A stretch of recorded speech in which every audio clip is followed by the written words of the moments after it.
Welcome to the Vocal Freedom Podcast. I'm your host, Lee Martin Thomas. Join me and my guest speakers as they discuss the journey they've had with their own voice, as well as light bulb moments, stories, and personal wisdoms. Vocal Freedom is a bi-weekly podcast raising awareness about vocal health and well-being from members of the voice community.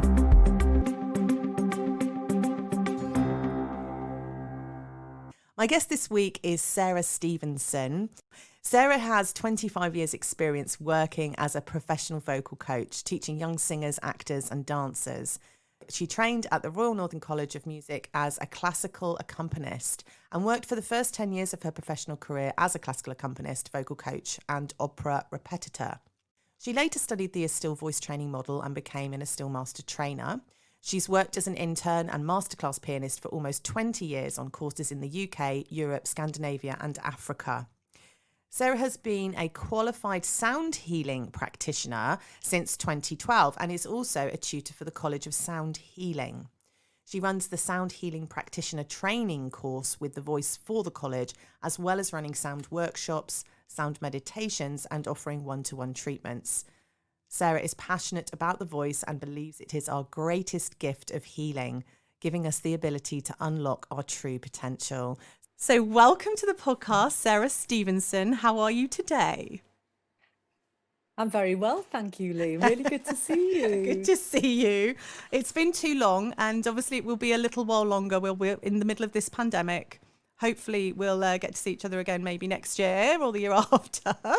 Let's keep our fingers crossed. So I'm really, really excited to invite you onto the podcast today because you have a really interesting extra expertise within the field of sound healing. So I wondered if we could start with just telling the listeners a bit about what that involves and how that works with voice. Yeah, it's using sound. We're all vibrating beings, and it's using sound, using resonance and vibrations from the voice. Sometimes using other instruments as well. Some people work with gongs, with crystal bowls, Tibetan bowls, tuning forks. There's a plethora of sound healing instruments used, but I'm primarily focused on the voice, using Tibetan bowls and tuning forks and a few chimes and things. And it brings the body back into balance. So we're using sound in its original sacred context. It was used as it's an ancient healing art. So you'll find it in the Vedic scriptures in India, and India's kind of continued traditions. There was certain traditions within our own culture, but only really to the 16th century, I'd say, if that. And then music became entertainment. Sound became an entertainment form, and the healing art element of it was lost. Also, other civilizations, Egypt. Egypt has a really deep connection with sound and using sound as a healing tool. There were sound chambers that were created to help bring humans into alignment. And I think this is what is very interesting, that it's having its resurgence now. Yes. Because boy, do we need some realigning with ourselves. So it's used, I mean, on a very basic level, somebody could receive deep healing from it, deep relaxation.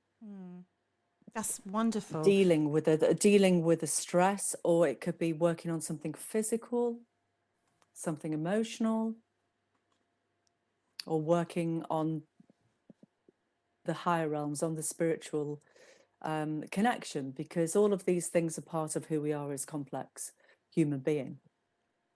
It sounds fascinating, and I'm going to get to one of your sessions in the future. Yes, please definitely do. You're most welcome. Definitely want to come and experience that. Now, at the moment, I listen to guided meditations quite frequently, like at least daily, and the sort of soundscapes and music that are often played in the background, I find really like you say, almost healing, like sort of brings me into an alignment, makes me feel very peaceful and tranquil and almost outside of my body sometimes, quite Yeah. transformative. So I was just curious to know, because I've not really done that with any voice sounds. These have always been sort of instruments and, sort of nature noises and things. It's not, but I believe that they're the ones that are done with the frequencies being the ones that change shape. Do you know? I'm not going to know what to call it. It's Yeah, like you're on about the Fibonacci. yes, yeah. And the thing is, if you start looking at shapes, if you have a look at nature, look at a leaf when a plant is growing, the way it uncurls. And there's so many spirals within nature, and there's a perfection in nature, and there's a perfection in geometric shape. Yes. And Yes. sound is the same. That there's no coincidence that sound and mathematics is often married together. You've got the intervals for a start. Yes. So the frequency of intervals creates a specific ratio. And certain ratios were used in Greek civilizations. Pythagoras used certain ratios as a healing tool using sound. And I think it's the one thing that connects us to each other, to ourselves, and to nature. And the universe. We are all one, and the Yeah. stars and the cosmos. Absolutely. Yeah, totally believe this. It's amazing, isn't it? So I'm really intrigued to know how you journeyed down this road. Was this something that you were, a world that you were born into with your family, or how did you get to this, place of finding this? Absolutely not. I was surrounded by music and sound, but of the Rolling Stones, who Yeah. kind of vibe. Very healthy music. There was always music in the house, and there's always singing and harmonizing in the car when we went on holiday. Love that. But nobody really specifically musical or musically trained. So I was always a little bit of a curiosity, a bit of an anomaly, going, where's she come from? And I've had a very circuitous route to doing what I'm doing, because I trained, as you know, originally as a classical accompanist. And my training was predominantly working with singers. I was always fascinated with the voice and fascinated with people's relationship to the voice. Yes. Even as an accompanist, it's like it was always curious to me, kind of how the personalities were very much attached in operatic terms. Actually, I think opera singers are a lot more attached to the sound. Not only opera singers, but sort of in my experience of working with them. And so there was that element. So I started studying the voice much later on, after working as a vocal coach, which then in those days was actually about coaching language. Yes. So as a classical vocal coach, you'd be coaching French, song, lieder, and stylistically as well. Yes. Shaping music as opposed to kind of technique coaching. So vocal coaching now, it encompasses a much wider range of, do you know what I mean? Oh, yeah. What do you mean by vocal coach? Are you a vocal coach, singing teacher? Are you a technique teacher? Are you a style teacher? It's all very mixed and very encompassing, which is great, which is fantastic. It's really grown as an art.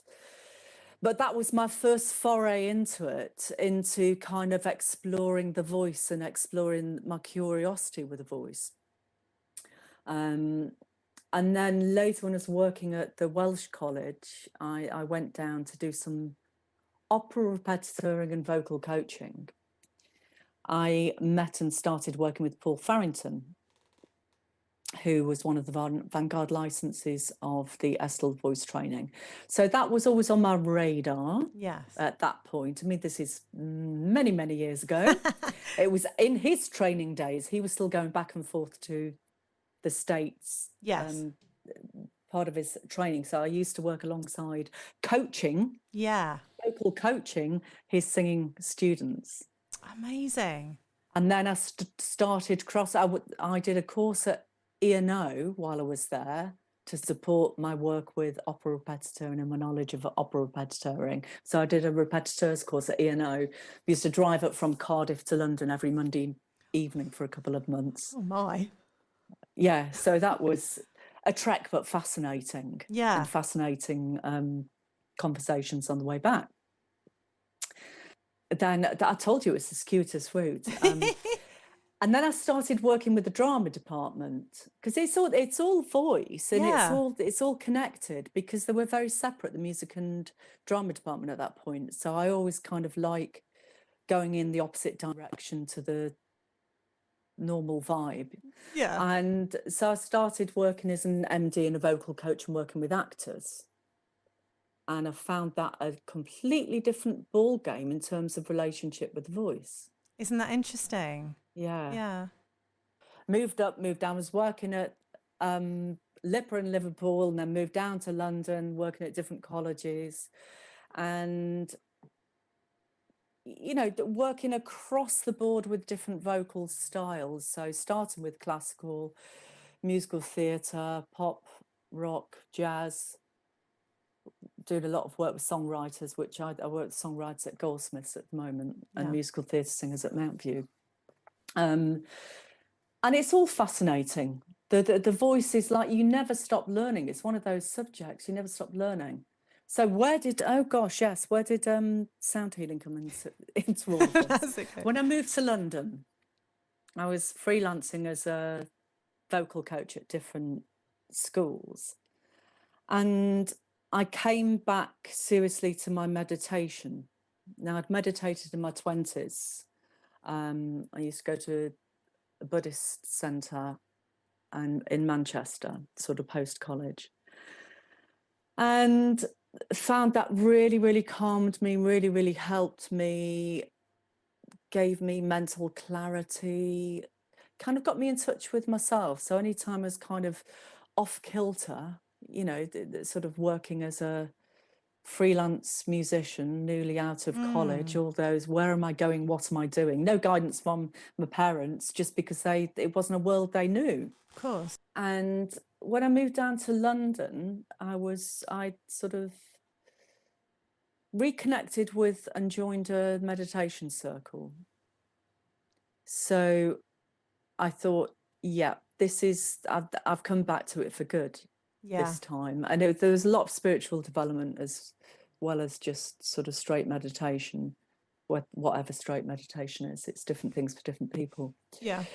And on my radar was, I've got to find something that connects my spiritual beliefs and my interest in holistic therapies, because I dabbled in lots of different therapies, doing courses and, you know, shiatsu reiki and also receiving. I'd do anything. Flotation tank. Oh, that sounds interesting. You know, I've been dying to try one of those. An experience. Yeah. And I came across the College of Sound Healing. Now, I print everything off. So I printed this off, completely forgotten about it or got distracted with different work projects for about 3 years. Came back, found this paper when I was thinking about it again, thought, oh my word, that's been on the back burner for quite a while. Yeah. So I enrolled. I was actually free then. I enrolled on the course and trained as a sound healing practitioner. And I qualified 2011, 12. And it was like a coming home. I'd found that marriage, sound, music, spiritual connection. And it was just bliss. It was like literally, I landed there and the course started. It was kind of in a series of 5 intense weekends. I teach for the college now. I actually run the course down in East Sussex. And it was a homecoming. It was like, I'm here, this is what I'm meant to be doing. And there was also a kind of remembering, and there's a constant remembering.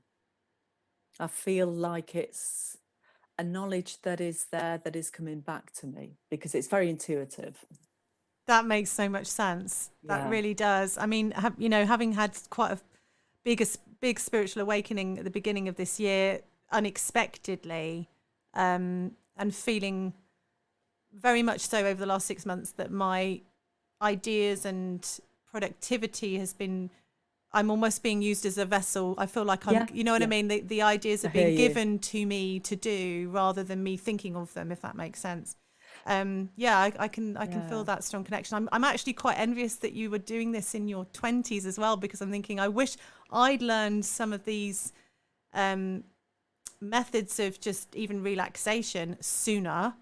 You know, when I Mm, think about stressful points in my life where I really could have used some of that, I'm grateful to have been finding it again now. I was really spiritual as a teen, actually. It's really strange, but not in a meditative way, not my no, meditation, but no. was definitely more open to the universe at the time. But just, I don't know, life takes over and just you just go away and do other things for a while, don't you? I feel like, Yes, I mean, yeah, I did before I came back to mm, it. I had like a 10-year yeah, distraction break, yes, doing different things and other things sort of taking my focus going. And every now and then where I was feeling disjointed, I'd come back to it. I'd go to a class or, yeah. I do, yeah. get back into yoga and it's all the things that I often talk with. I have a lot of colleagues who do different holistic therapies. There's quite a lot in my area, and everything meets in the middle. Okay. And different things resonate for different people, and that is absolutely fine. I think it's really important for them, for there to be so many different avenues for people to Mm. explore. Oh, definitely. Because it's what's right, one fit for one person may not be the right We're fit all for someone else. unique. We're all unique, yeah. We're all unique, and we all have our own unique path.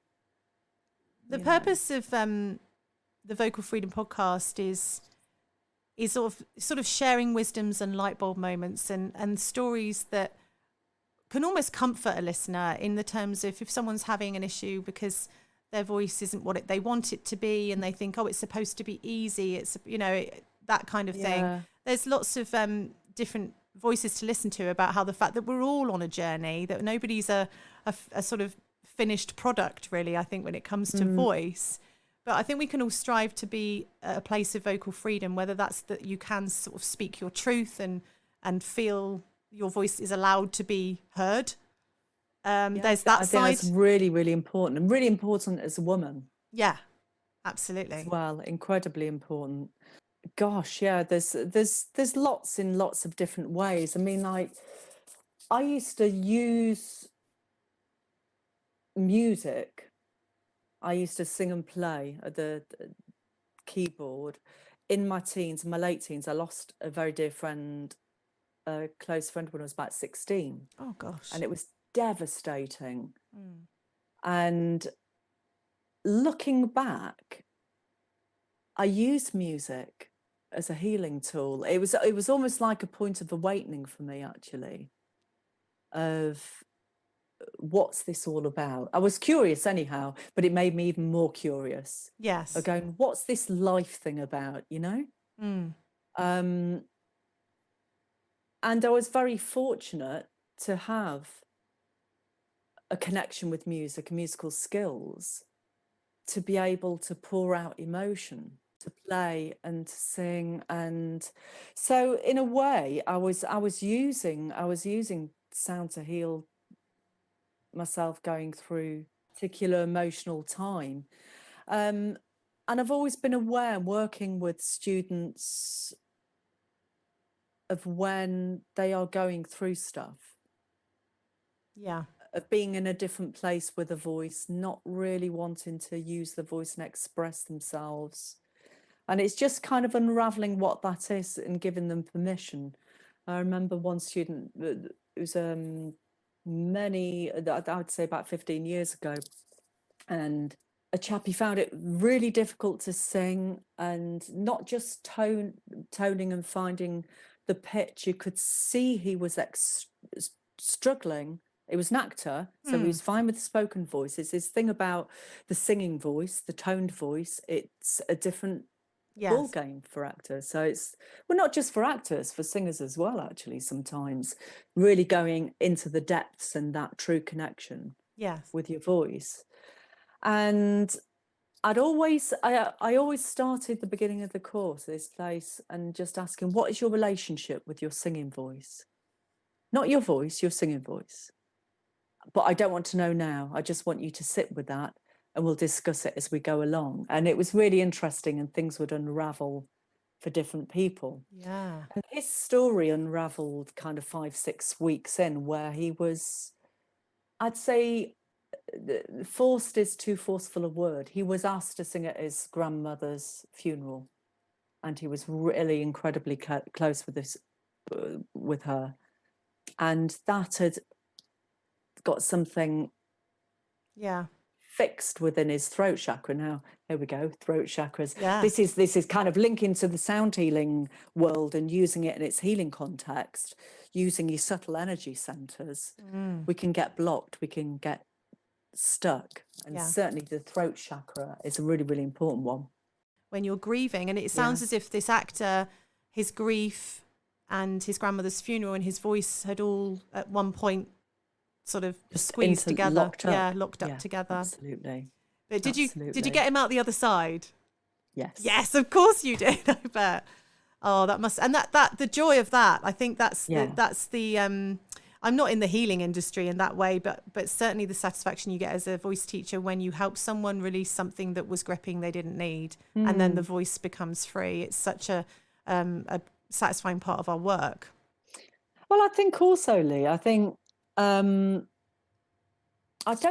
don't see that there was a distinct time where I moved from teaching singing or teaching music or sound and becoming a healer. I think there's an element of healing when you're working with a voice. That makes so much sense. There's got to be, because it's kind of the essence of who we are as human beings. That's been there the whole time. Yeah.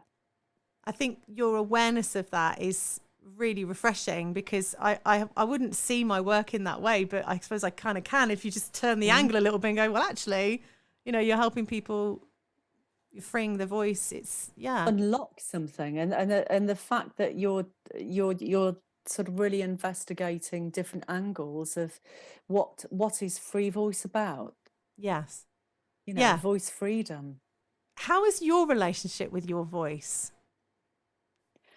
It's curious. It's kind of curious in a good way. It's kind of always been, I've just always been fascinated and in awe of what the voice and my voice is. It's uncomplicated, my voice, because I didn't come to it as a singer. I don't have, it's not layered and loaded with, oh, I'm doing that, oh, I should do that, I should sound like that, oh, that wasn't very good. I kind of don't care. Okay.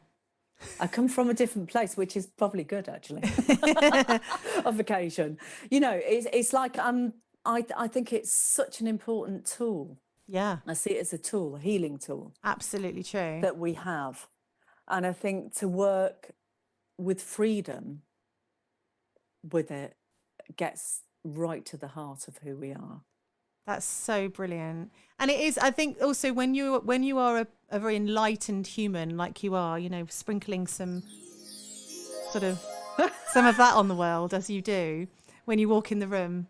What I would say, when I first met you, I could sense your groundedness. You do, I mean, it's like Charlotte introduces you on a course and she'll always say something like the fragrant Sarah Stephenson. And we all go, yes, because we all feel your energy. I think that's what I've felt very drawn and very at ease with you straight away, because I feel safe in your hands. And when I worked with you, when I was training to do my CFP years ago, that I didn't have as much fear of judgment or fear of anything in your presence, because maybe I was sensing that healing, giving, at easeness that you exude. And I think that now I know more about what you do with your sound healing as well. I just think you must be amazing at it. Because bless you. Thank you for that. Yeah, it's sound healing, working with the voice in a healing context. It's working from the heart. Yeah. It's I always think you're gifting somebody your sound, but it's not your sound, it's your sound that you're channeling Yes. from a higher place. Absolutely. If that makes sense. If only we could So get... you're just Yeah. you've got to get out of the way. That's why it's great that I have a very uncomplicated relationship with my voice, and some people struggle with that. They do, and I think that's them. They're getting in their own way, and it's ego, Yeah. and they need enlightening. That's the work, isn't it? Yeah. Yeah. As humans, we can very much get in our own way, and especially if you're in that place where you're trying to do something with your voice and you're not getting there, so you're going to get more frustrated, so you're going to get more pent up, more tension, blah blah blah. You go into this cycle, and you're not going to get there in those conditions. So this is what I'm finding: meditation and this work more bring me back to center, doing everything from a point of balance. We've got to be grounded. Yeah.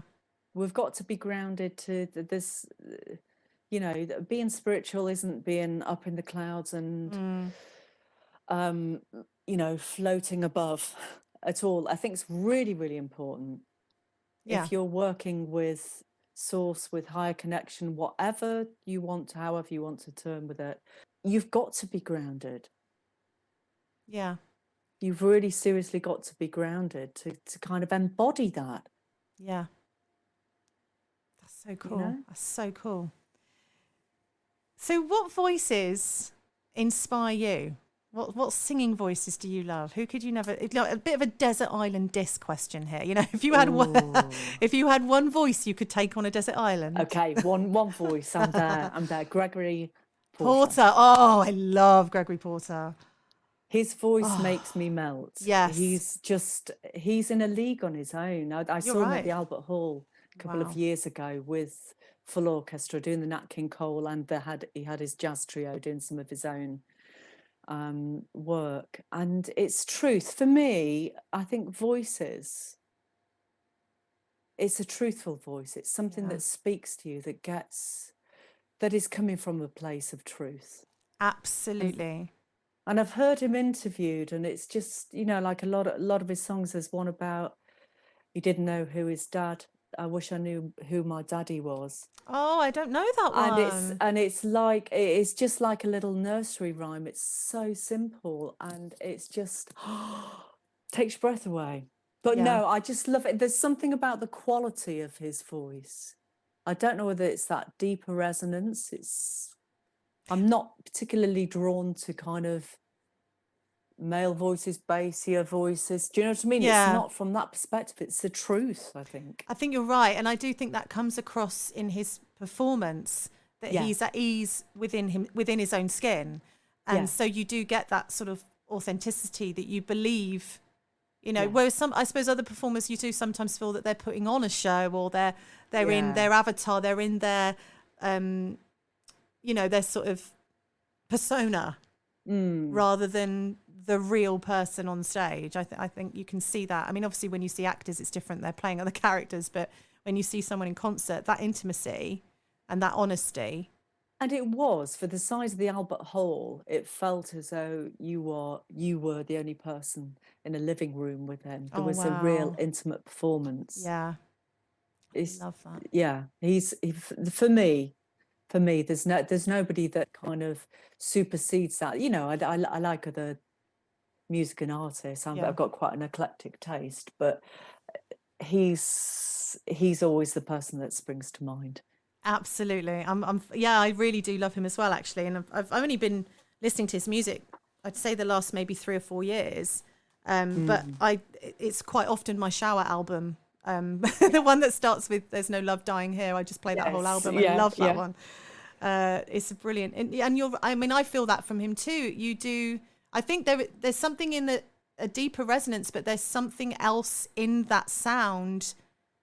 I can't describe. I was thinking it the other day because it was literally on the side in my bathroom. I was playing that album. It was only about 3 days ago, and I was listening. I was just tuned into his voice in a way that you know, when you're brushing your teeth or you're doing He something draws else. you He in. draws you. He's got one of It those is voices that. that kind of draws you closer. Yeah, absolutely. The storytelling, but also this like just something within his sound that is somehow more open, more honest.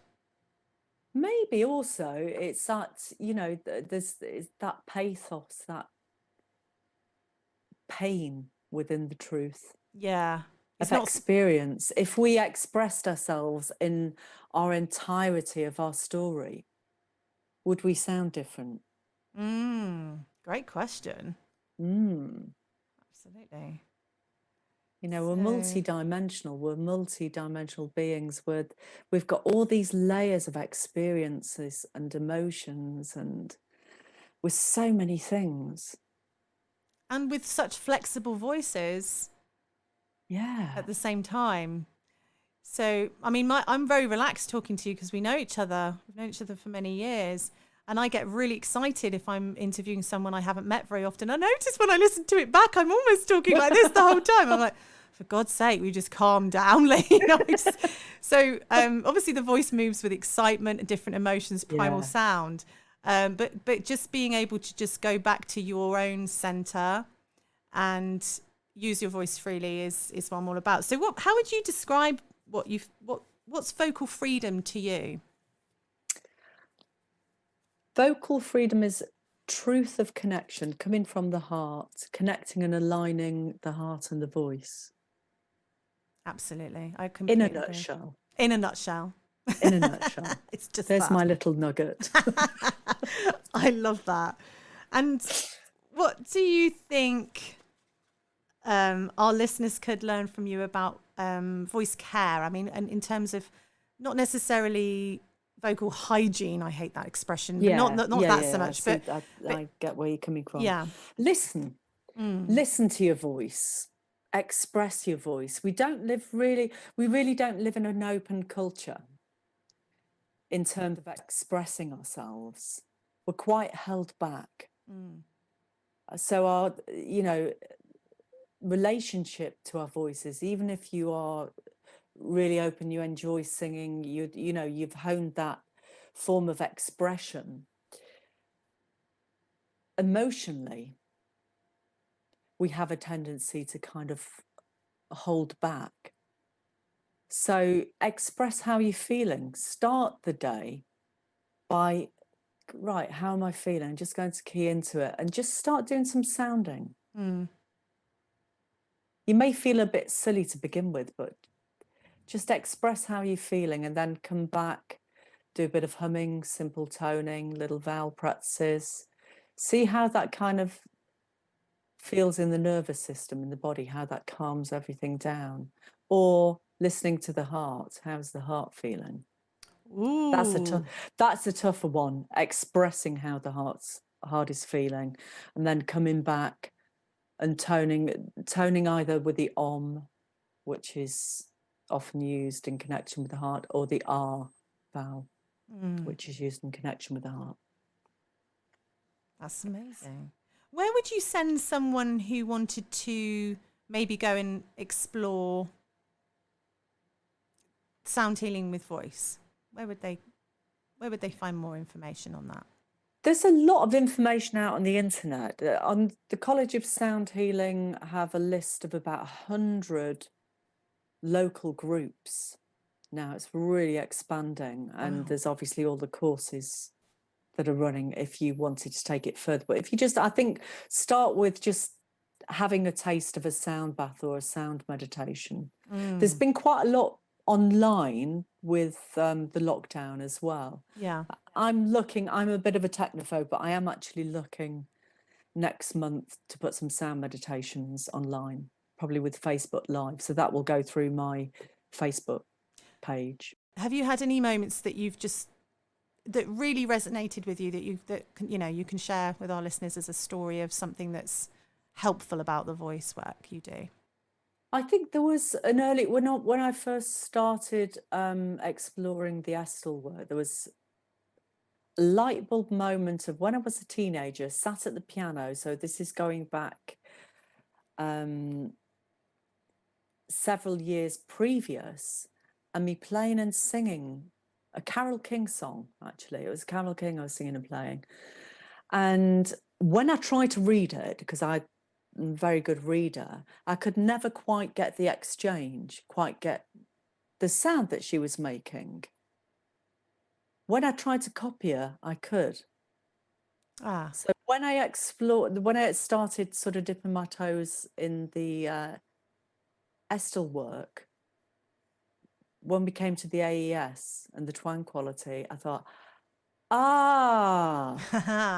that's what she's doing. That explains why when I'm copying her and using my ear, I can get it because I'm engaging that muscle. Yeah. Copying her sound and her accent a little bit as well. Yeah. And that's so that was I thought, wow, that is incredible. The more I still love the Estelle model for all of the light bulb moments that I experienced when I did my first level 1 and 2. Yeah. And I think everyone should go on one, especially the people that are scared of it, because the way it's presented, the way I've always seen it presented, it's not prescriptive. No. You know, and I think that's what people get confused about. Absolutely. I mean, it's like everything has its place. Yeah. Everything, and it's not a technique. It's a model. Training system. It's information. It's information that can help you understand more about your bits and pieces. Absolutely. And your own habits. You know, I mean, you're just understanding and unpicking your habits. And being able to get to a place where instead of thinking, oh, I'll never be able to do that, which is a lot of people put limitations, don't they, on their own voices. Yeah. Oh, I can't sing that style. Yeah, really empowering. Yeah. That's why I still think it's completely brilliant. And also, I liked her little contentious things like everybody has a beautiful voice. I really, truly believe that Jo knew what that meant at a very deep level. Yes. Yeah. I really wish I'd met her. Did you? You must have met her. Yeah, I met her about 3 or 4 times. Yeah. How was that? Quite formidable, formidable lady. You know. Yeah. 4 foot 7. I don't know how tall she was, but she wasn't very tall. Yes. And just a really strong, very warm character, but very strong, very determined at getting her message across and just understanding more and exploring more. She was incredible. And sort of ahead of her time, really, because I think there's a lot more of that now. And it's the work that's happening now that I see on, you know, various groups and things with voice science moving on, but also people unpicking and looking deeper into how things are connected. I think we're at the crest of a wave of a great time, I think. Absolutely. And what will be the interesting thing, I think, is when we explore what is the human voice about? What is that soul connection? What does that mean? Within all of this scientific explanation, what is that relationship? What does your voice mean to you? How would you describe that if you had to describe what's your voice about? It's about being at home, being comfortable with myself. If I'm out of sync or not feeling great, feeling nervous, tired, you know what I mean? They're just out of my usual energy, I guess. Yeah. It's reflected in my, I always know, because my voice feels a bit icky or it's not quite flowing. That's great.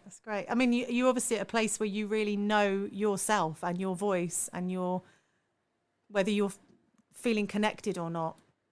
I know what I don't know. Yes, I know what I don't know. That's that great one, isn't it? And it's also the more you know, the less you realise you really know, because the more you learn. So true. There's so much more to learn. And so true. And it's just finding the right questions at this stage, I think, isn't it? And really being sure. I love the work that Kerry Obert's been doing I did a course with her last year, and her ethos is just stay curious, keep asking questions. Because I don't think in our lifetimes we'll ever get to the bottom of any of these questions, but it's just fun looking and exploring, being open-minded. That is what is fantastic about the voice. It's just like it's never ending. Music is like that. Do you know what I mean?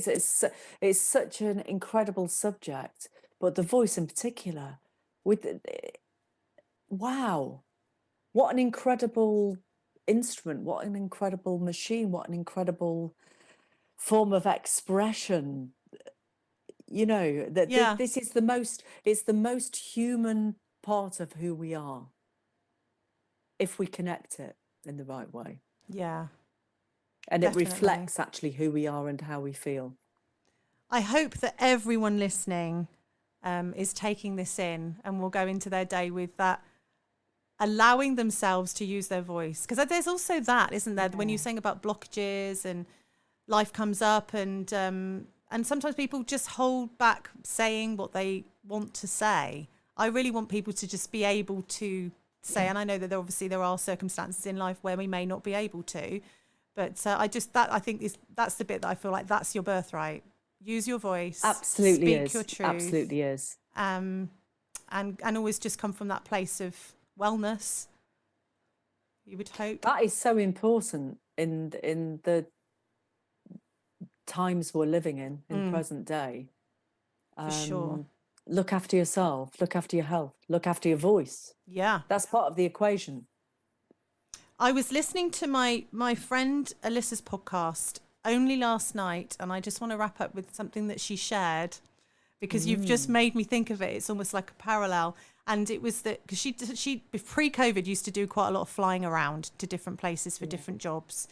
And she said, it's interesting when you go on the plane and you get the staff and they tell you about in the worst case scenarios, the oxygen masks fall down, that it's your duty to put your own mask on before you try and help others.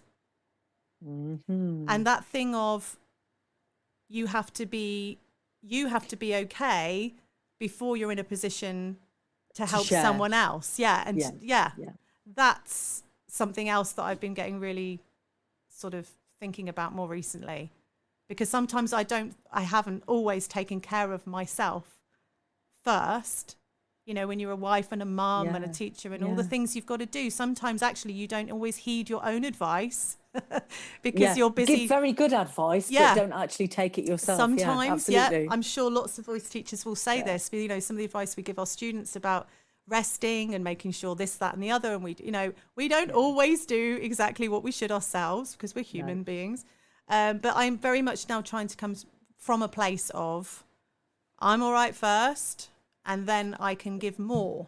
You know, because I think the thing with the whole oxygen masks, if you're trying to help someone else with theirs, but you're not in a condition that you're safe yourself, you're not going to be helpful. And there's also that, Lee, that self-care as well is really important. Yes. And people taking responsibility, self-responsibility. Definitely. For their own health, for their own well-being. Yeah. That's what this is all about. Yeah. Thank you. It's been a fascinating conversation. I've learnt loads more about you, which I've loved hearing about. Thank you. Oh, pleasure. Is there anything else you'd like to add that you maybe had that you thought might come up? Just enjoy exploring your voice, getting to know your voice, being happy with your voice, not judging your voice. Yeah. Love that. That's awesome. Thank you so much. Yeah, pleasure, Lee. Thank you, darling. Okay. Thank you for joining me on the Vocal Freedom Podcast. I hope you've enjoyed the episode and will move into your day with a bit more vocal freedom, feeling that you can express using your voice and let the world hear what you have to say.